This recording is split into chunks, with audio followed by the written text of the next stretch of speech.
ইরানের নিহত সর্বোচ্চ নেতা আয়াতুল্লাহ আলী খামেনিকে ঘিরে শোকের আবহ এবার ছড়িয়ে পড়েছে ইরাকের দুই পবিত্র শহর নাজাফ ও কারবালায়। লাখো নয়, কোটি মানুষের অংশগ্রহণে অনুষ্ঠিত হয়েছে তার শেষ বিদায়ের অন্যতম বৃহৎ আনুষ্ঠানিকতা।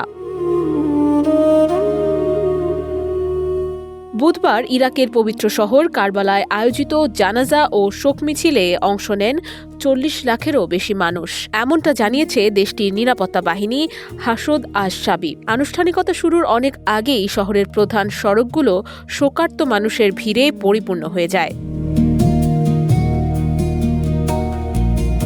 এর আগে একই দিন সকালে পবিত্র শহর নাজাফে প্রথম শিয়া ইমাম আলী আলাইহিসসালাম এর মাজার প্রাঙ্গণে অনুষ্ঠিত হয় একটি বিশাল জানাজা। সেখানে প্রায় ৩৮ লাখ মানুষের উপস্থিতি দাবি করেছে সংশ্লিষ্ট কর্তৃপক্ষ। এরপর প্রয়াত নেতার মরদেহ নাজাফ থেকে ঐতিহাসিক আরবাইন সড়ক হয়ে কারবালায় নেওয়া হয়।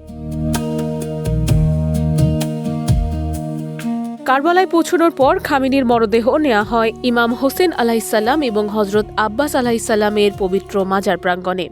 সেখানে হাজারো মানুষ কান্না, দোয়া ও শ্রদ্ধার মধ্য দিয়ে তাকে শেষ বিদায় জানান। এত বড় জনসমাগম নির্বিঘ্ন করতে ইরাকি সরকার দেশজুড়ে সাধারণ ছুটি ঘোষণা করে। ইরাকের বিভিন্ন প্রদেশ ছাড়াও প্রতিবেশী দেশগুলো থেকে লাখো মানুষ রাতভর যাত্রা করে এই অনুষ্ঠানে অংশ নেন।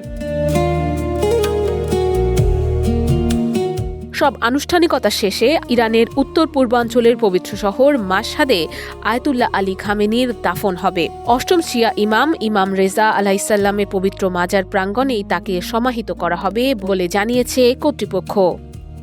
নুসরাত অনন্যা, ডেস্ক রিপোর্ট, এদিন।